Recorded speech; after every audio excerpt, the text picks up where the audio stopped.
What does the technical term custodian mean in your work? For example, at the most basic level, a janitor keeps the premises of a building clean and makes minor repairs. But a custodian does more. A custodian may clean, but may also be entrusted with guarding or having custody of a property, a person, a child. This is a set of responsibilities, potentially as weighty as a parent or even a CEO. For example, consider whether Tae Roe was a janitor or custodian in the Western Hospital where he met a boy named Josh. Josh was Mary's first child, a time of unknowns.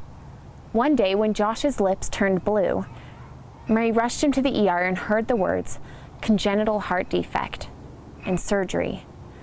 Later he woke with new pain and strange surroundings. It was scary. As most of us have experienced, it is hard to rest having hospital personnel rushing in to make rounds and wake us up 24/7. For example, most janitors rush in to clean a checklist of things every single night. Every time Josh's door burst open, his face panicked as janitors, nurses, and even doctors rushed in. The exception was the careful entry. These were people that always seemed to help Josh the most. The night Mary and Josh finally met Tae Roe, they heard a careful knock at Josh's door, and both felt a rush of hope. Quietly, a warm face peeked through the door, remembers Mary. A soft-spoken man in gray scrubs put his fingers to his lips. He let us know he was aware of our sleeping Josh. This was unusual. Tae Roe whispered, "Good morning. My name is Tae Roe, and I'm here to prepare a better day. May I come in?" As other janitors rushed to the bedside to clean the high-touch bed rails, it usually startled Josh.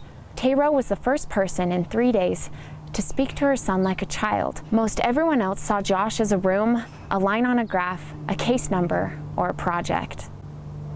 As Tae Roe moved softly with caring to the side of Josh's bed, Tae Roe accomplished the same tasks his coworkers did, but in such a different and better way. He was such an exception to the rule, Tae Roe gave tiny pep talks as he moved around the room. He would say, "I see a card and teddy bear from your family. This means they expect you home soon and know you are getting better. I see you are drinking your water. This means you are getting stronger. Your eyes look so healthy today. I can tell you're becoming yourself again. You are so strong. You are brave. This was hard, but you are going to get through it. Everything is going to be okay. You can do this. You look better, move better. I'll bet you feel better." Tae Roe saw himself as part of the hospital team. He knew his role, but understood it as so much larger than most in his position. He saw himself as a partner with the doctors and nurses, not because of high respect they had given him, but because he understood the impact that he could make. Tae Roe was literally exceptional. And Mary so appreciated how different and better Tae Roe made his experience that Mary wept as she recalled his service. "We had been through so much in 2.5 weeks and still had to travel home," Mary recalled. "I remember going to bed the first night home. Josh was asleep next to me. I needed to write thank you notes to the expert surgeons, but as I wrote, I surprised myself by writing the first card to Tae Roe. The other notes could wait until I thanked Tae Roe, the custodian, the caretaker of my child in his room." Tae Roe has worked for the hospital for about 5 years. When we asked him why he moved from patient services to housekeeping and stayed, he said, "In this job, my patients and coworkers are like family." Now listen to this.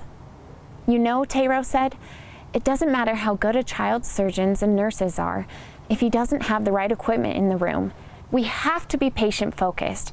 That's where we really fulfill our greatest purpose and gain our joy. If we just follow the work papers over and over, all the technical work doesn't mean anything if the other person isn't better off in the end. We make people better. That should be all of our purpose."